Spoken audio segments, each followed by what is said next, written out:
အိတ်တဲ့အချိန်မှာနှစ်ချိုက်အိပ်ရဖို့အတွက်ဘာကိုဖယ်ရှားရမလဲကိန္တုစစ်တဝနာသောစတိဘယ်အရာကိုဖယ်ရှားလို့ရှိရင်မစိုးရင်ရတယ်လေဆိုရင်တော့ကမဖြစ်ရတယ်လေကိတ္တတုဧကဓမ္မတဝတ္တံဝောစေတိခေါ်ရမှာဘယ်အရာဘယ်တရားတစ်ခုကိုဖြည့်ဆည်းဖယ်ရှားပြစ်တာကိုအရှင်ဂေါရမနှစ်သက်ပါတယ်မေကွန်သုံးဖို့ပေးတာနော်မေကွန်သုံးဖို့ကိုမြတ်စွာဘုရားကဖြေတယ်မေကွန်ကသုံးဖို့ဖြစ်ပေမဲ့လို့အဖြေထုတ်တာတော့တစ်ခုတည်းပဲကောဒံစစ်တဝဒုက္ခတေတိအမျက်ဒေါသကိုပယ်ဖြတ်မဲ့ဆိုရင်တဲ့မင်းချမ်းသာတတ်အိပ်ရမယ်လူတွေကကိုဒေါသနဲ့ကိုအိပ်မပြောကြဘူးမကြည်မနှက်တာဆိုရင်လောကအိပ်မရတော့မကြည်မနှက်တွေဖြစ်ဒေါသရှင်ထဲမှာအညှိုးတေးတွေနဲ့ဒေါသဖြစ်အဲ့ဒါကိုကောဒလို့ခေါ်တယ်စိတ်ဆိုးနေတဲ့ကောဒဒါတော့ဒီနေရာကကောဒကိုအဓိကထားပြီးဟောတာရာဂနဲ့လည်းပဲအေးပြတ်မှာပဲဒေါသနဲ့လည်းအေးပြတ်တာပဲနော်တချို့နေရာကျတော့အလုံးကိလေသာတွေမရှိတာကိုပြီးတော့အေးတယ်ပေါ့ဒီနေရာမှာတော့ဒေါသကိုအဓိကထားပြီးပြဆိုပြဟောတယ်လို့အဲ့လိုမှတ်အောင်ကောဒံစစ်တဝဒုက္ခတေတိအမျက်ဒေါသကိုဖယ်ရှားနိုင်မှ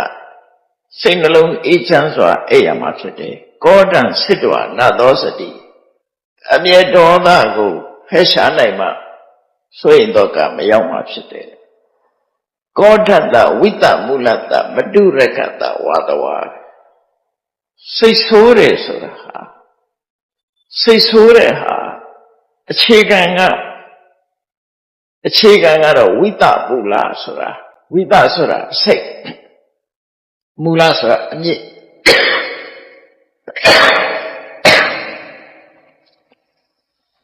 ဝိတမူလဆိုတာ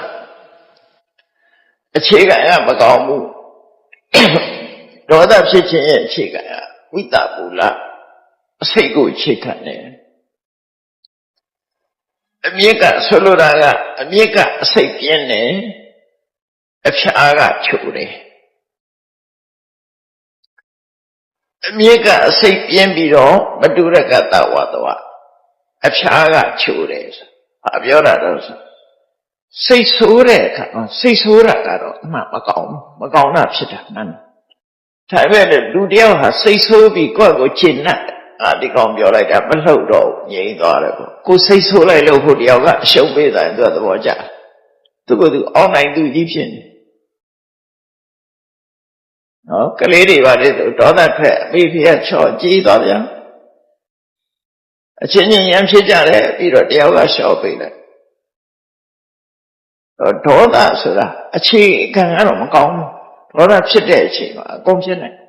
သို့တော့ဒေါသဖြစ်ပြီးတဲ့အခါမှာတော့မထုရကတာကျင့်နှံ့မှုလေးတွေဖြစ်လာတယ်စိတ်ဆိုးမှုတဲ့လူတွေသိပါလိမ့်မယ်နော်အပိဓာတ်လေးတော့သူကကောင်းတယ်လို့လည်းရှိ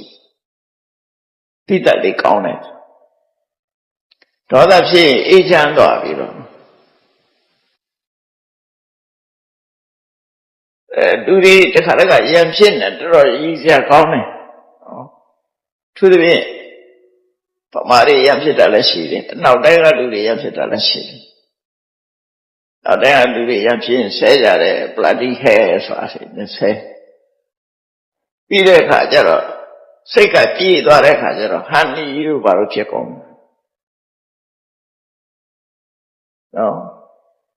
အဲ့ဒါလို့ဖြစ်တယ်အဲ့ဒါမထုရကအပိဓာတ်လေးတော့ချိုးသလိုရှိတယ်ဆုံးသက်တော့ချိုးသွား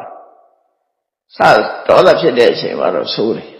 ပြီးရင်ချိုးသွားတယ်မျက်နှာလည်းချိုးသွားအကုန်ချိုးသွားတယ်အဲ့ဒါပြီးပြီဆိုအဲ့ဒါကိုရည်ညွှန်းပြီးတော့ပြောကောဓတဝိတမူလတမထုရကတဝါတဝအစိတ်ပြင်းတဲ့အချိန်အရင်ကအကြောင်းရှိပြီးတော့အဖျားချိုမှုရှိတဲ့အမျက်ဒေါသကိုပယ်ဖြောက်ခြင်းကိုသူတော်စင်တွေကချီးမွမ်းကြတယ်။ဒါကြောင့်ဒေါသဆိုတဲ့အမျက်ကိုဖယ်ရှားပစ်ခြင်းဟာဆိုရင်တော့မဖြစ်တော့ပါဘူး။